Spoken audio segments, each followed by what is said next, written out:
Guys, fellas, women, we got to study more. We got to study more Proverbs. We got to listen to Solomon a little more.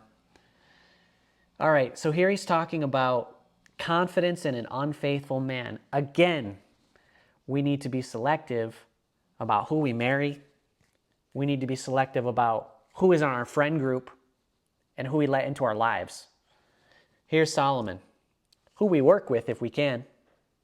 Certainly who we hire.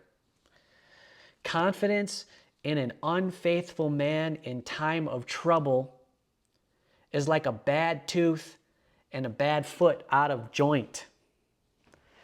Oh, now the presidential election is coming up, so this even applies to a president, but it applies to anyone that you're relying on.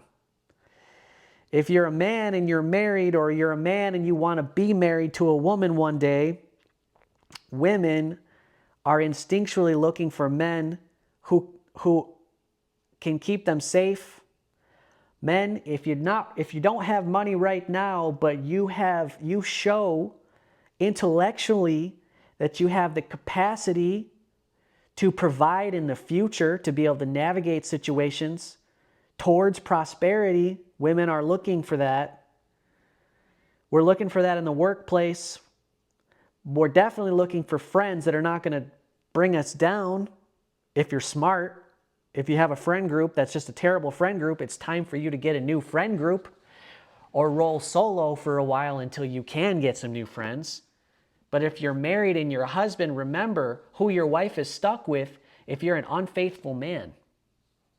Your wife is stuck with someone who's like a bad tooth or a foot that's out of joint. Like one who takes away a garment in cold weather. You're stuck with someone who is unfaithful. You're stuck with someone who takes off his jacket in the middle of the winter. It don't make no sense. That's who you're stuck with. Like vinegar on soda, no good. Is one who sings songs to a heavy heart.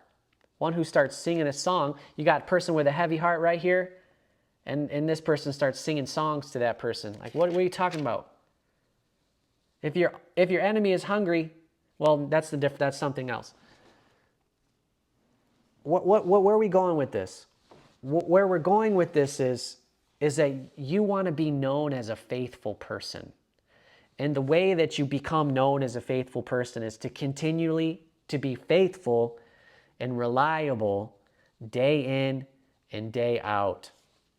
Take care of yourself. Take care of your hygiene. Don't act like a fool.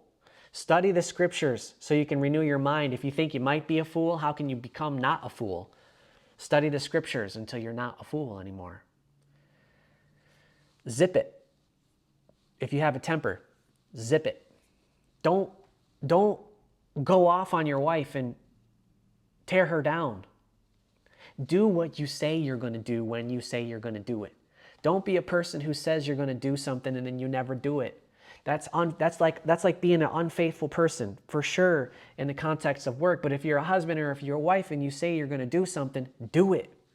Because if you're not, you're an awful lot like a bad tooth and a foot out of a joint or a person who takes their coat off in the middle of the winter. Don't do that to the people around you, and don't do that to yourself. Be someone who is wise and prudent.